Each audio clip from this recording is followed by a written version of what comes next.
This is the most important game of the week for me.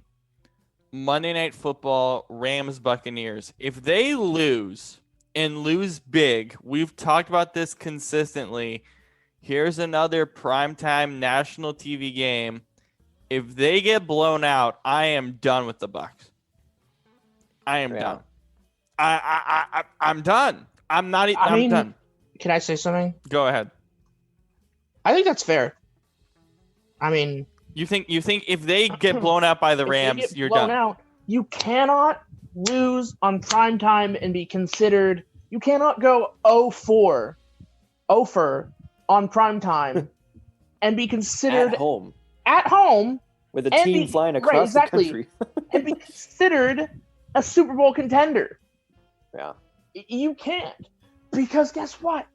If you can't win in the spotlight during the regular season, you're not going to be able to win when you're on in the big lights, when you're one of 6 games that day, with all the pressure on you. Yeah. Like in the playoffs. In the playoffs, it's not going to happen. And I'm shocked. I tell you, I am shocked right now that Tom Brady, big game Tom, the guy with the biggest one of all, the guy who's supposed to go out there and be able to win every big game, the GOAT, as Robert likes to call him. He is still the GOAT regardless. I'm sorry, Robert. He ain't playing much like a goat. He's playing more like a little baby sheep. I don't know. He's sitting there. Robert, have you ever seen what a little baby sheep does? A little baby sheep sits there and goes, bah, bah, what the heck is bah. going on? They cry. Pretty good noise, I'll give you that. Thank you. Yeah. My mom's from New Zealand, so I've seen plenty of sheep. But here's the thing. Sheep, they sit there and they baw for their mothers. Tom Brady looks like he wants his mom back. And you know who his mom is? His mom's Bill Belichick. He looks like he wants Belichick back, my dude. Like, he's sitting there, he's like, I don't know what I'm doing here. And it's ridiculous, because he has pieces. He has the best receiving core in the league. 1 second, Shane. We thought he would dominate this year. We thought he would be, like, out there slinging, being the gunslinger, be like, oh, yeah, I got all these pieces now. I didn't. Before you go, Shane, here's the biggest thing with the Bucs. He came to Tampa Bay because, in New England, I mean, even now in New England, they don't really have receiving threats. But he's like, if I'm going to beat Patrick Mahomes, if I'm going to find a way to win in the Super Bowl, I need to be this high-flying offense and have all these pieces. He has, honestly, you could make an argument, the best pieces in the league. And yet, honestly, a Sunday afternoon game, It looks fine. It looks good. We've been happy in certain pieces with this team, particularly in both their matchups against Carolina. Not the best measuring stick, but still, we've had some weeks where we felt a bit more confident about this team. But primetime, it's the same message over and over. But what's your thoughts on the Bucs, Shane? Well, everyone in the offseason was saying that they were going to win the division and win 12, 13 games. And I just never believed it because, yes, they got Tom Brady, which is obviously a huge upgrade from Jameis Winston. But they still have the same personnel around him, right? And for the most part. Of course, they brought in a few other guys, drafted a couple good guys, but I think the biggest thing here is that it's the culture. Honestly, I don't think Brady fits in with that organization because they are, the Tampa Bay is very loose, very fun.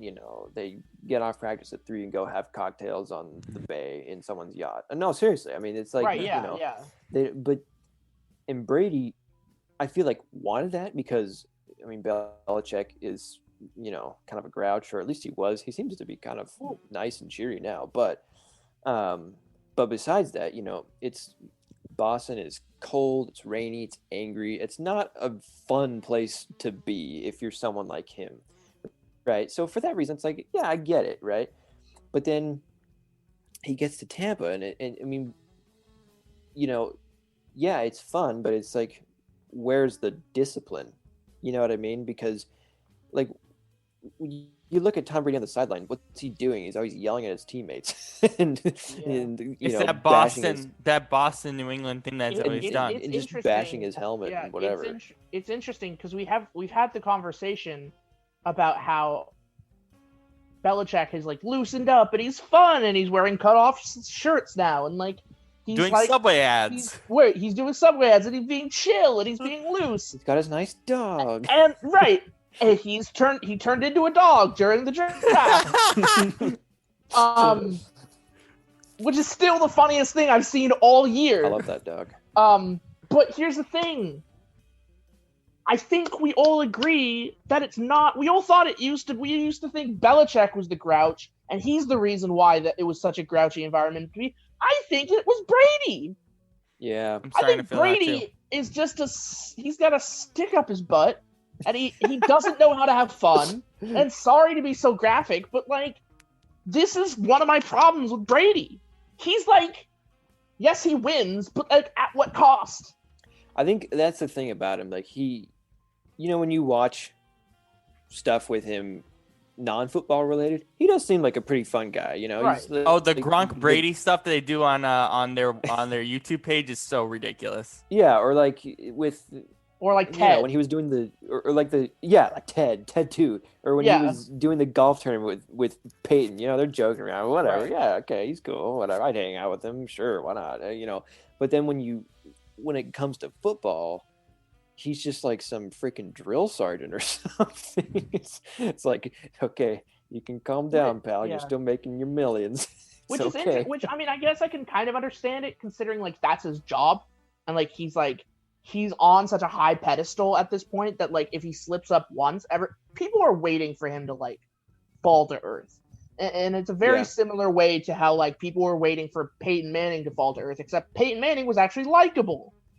He fell to earth and his defense won him a title. So right, except Peyton Manning, even when he fell to earth and before he fell to earth, was a likable guy. Yeah. I mean, look at the SNL sketches he did, like the one with the kids where he was like throwing the football at the kids, the United Way ad. Like, oh my god, he's a funny dude. The difference is Tom Brady, he takes himself way too seriously. And again, I think this goes back to the conversation. I mean, for a lot of these teams, we have the same continuing conversation, but particularly with the Bucs, I've said this for weeks. It's like when you have a team this high-powered, particularly offensively, you look at the Chiefs, for example. Even when they lose games, they're still just like out there having fun. Again, I keep going back to like when you have this kind of team, you have Antonio Brown, you have Godwin, you have guys like Cameron Brate, you have Mike Evans, like Leonard Fournette, Rojo's been great this year.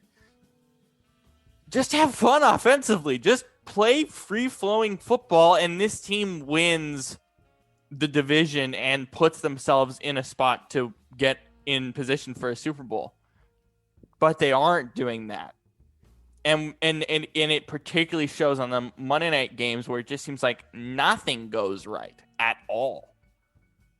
And that defense also shuts down. Or Brady's losing. But I think the primetime games have said a lot about where this team is from an identity perspective. It's defensively they look terrible on that Sunday game against the Saints, but offensively there was just nothing there. And I think that's the bigger focus, because we know that this Bucs defense can be top 5, but more likely top 10 rest of season. Yeah.